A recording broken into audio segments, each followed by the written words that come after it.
बिस्मिल्लाहिर्रहमानिर्रहीम। अस्सलाम वालेकुम। हमारी आज की रेसिपी आज हम बनाने लगे हैं बच्चों के साथ बड़ों की भी मौजें हो जाएंगी। अगर आप कुछ नया जायका चखना है तो आप ये रेसिपी बनाकर घर वालों के दिलों पे राज कर सकते हैं। आसान और लजीज रेसिपी जिसे आप हफ्ते में एक बार बनाना ज़रूर चाहेंगे। चलें इसी के साथ ही ये रेसिपी बना लेते हैं। ये सालन बनाने के लिए हमें सबसे पहले चाहिए चाम का गोश्त। चाम का गोश्त लिए हमने, चाम के गोश्त को हमने अच्छी तरह से धो लिया है। ये मम्मी दादी नानी स्टाइल से, हम देसी स्टाइल से ये चाम का गोश्त का सालन बनाने लगे हैं, वो भी कम मसालों में। चाम का गोश्त लिया हमने 1 kg से ज़्यादा हमने चाम का गोश्त लिया है। चाम गोश्त को एक बर्तन में डाल देते हैं। साथ में प्याज लहसुन ऐड कर देते हैं। लहसुन की तुड़ियाँ ली हमने तकरीबन 20 से 25 अदद हमने लहसुन की तुड़ियाँ ली हैं। प्याज लिया हमने 2 अदद। प्याज को हमने नॉर्मल साइज में काट लिया है और प्याज को हमने अच्छी तरह से धो लिया है। प्याज, मोटी इलायची ऐड कर देते हैं 1 अदद। दालचीनी ऐड कर देते हैं 1 अदद। नमक ऐड कर देते हैं हस्बे जायका। लाल मिर्च का पाउडर ऐड कर देते हैं 1 चम्मच। हल्दी ऐड कर देते हैं आधी चम्मच। पानी डाल देते हैं गोश्त को गालने के लिए। तकरीबन 1 लीटर हम पानी ऐड कर देते हैं। गोश्त को हम गाल लेते हैं जब तक गोश्त गल नहीं जाता। अभी हम गोश्त को चेक कर लेते हैं। गोश्त को हमने अच्छी तरह से गाल लिया है, गोश्त गल चुका है। अभी हम गोश्त में पानी को हिशे कर लेते हैं और गोश्त में ऑयल डाल देते हैं। आधा कप ऑयल डाल देते हैं। चूल्हे की आंच को हम नॉर्मल कर लेते हैं। कूटी हुई लाल मिर्च ऐड कर देते हैं आधी चम्मच। जीरा पाउडर ऐड कर देते हैं आधी चम्मच।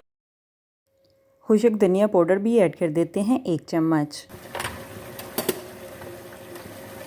मिक्स गरम मसाला ऐड कर देते हैं 1 चम्मच। अभी हम खड़े मसालों को मिक्स कर लेते हैं गोश्त में। अभी हम टमाटर, सब्ज़ मिर्च और अदरक ऐड कर देते हैं। हमने 3 चम्मच अदरक को हमने कद्दूकस कर लिया था। सब्ज़ मिर्च आप अपने टेस्ट के लिहाज से ऐड कर सकते हैं।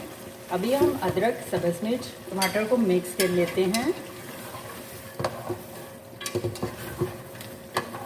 और गोश्त को भून लेते हैं। गोश्त की हम बनाई कर लेते हैं। गोश्त की हम बनाई कर लेते हैं तेज़ आंच पे। 4 से 5 मिनट के लिए हम चाम को भून लेते हैं। शाम की हम 2 से 3 मिनट के लिए और बनाई कर लेते हैं। गोश्त को हम भून लेते हैं अच्छी तरह से। चाम को देखें हमने अच्छी तरह से भून लिया है। चाम की हमने अच्छी तरह से बनाई कर ली है। आप मसाले अपने टेस्ट के लिहाज से, अगर आपने बहुत ज़्यादा स्पाइसी खाना है चाम मसाला भुना हुआ, तो आप मसाले और ऐड कर सकते हैं। गोश्त को हमने अच्छी तरह से भून लिया है। गोश्त की हमने अच्छी तरह से बनाई कर ली है। अभी हम गोश्त को सर्व करने के लिए एक डिश में निकाल लेते हैं और चूल्हा हम बंद कर देते हैं। माशाल्लाह गोश्त का सालन बहुत ही मज़े का बना है, देखते ही मुंह में पानी आ जाए। हमारी आज की रेसिपी चांप तैयार है। सब्ज़ धनिया ऐड कर देते हैं। हमारी आज की रेसिपी चांप का गोश्त का मसाले वाला सालन तैयार है। मैं तो चली खाने, आप भी रोटी नान चावलों के साथ मज़े से बनाएं और मज़े से खाएं। जुम्मा है, फ्राइडे है, नमाज़ पढ़कर आप भी सबको बनाएं भी और खिलाएं भी। चलिए हमारी आज की रेसिपी चाम का सालन तैयार है। मेरे चैनल को लाइक करें, शेयर करें, कमेंट्स करें, सब्सक्राइब करें। अगर आपने अभी तक मेरे चैनल को सब्सक्राइब नहीं किया तो सब्सक्राइब करें, बेल के निशान पे क्लिक करें ताकि मेरी हर आने वाली न्यू वीडियो की रेसिपी की नोटिफिकेशन आपको मिल सके। मेरी रेसिपी को अपने दोस्तों के साथ शेयर करें। हमारी आज की रेसिपी चाम का सालन तैयार है। आप भी बनाएँ, आप भी खाएँ, अपना भी ख्याल रखें, हमारे इस चैनल का भी ख्याल रखें। Thank you for watching my video. जज़ाकल्लाह। अल्लाह हाफ़िज़।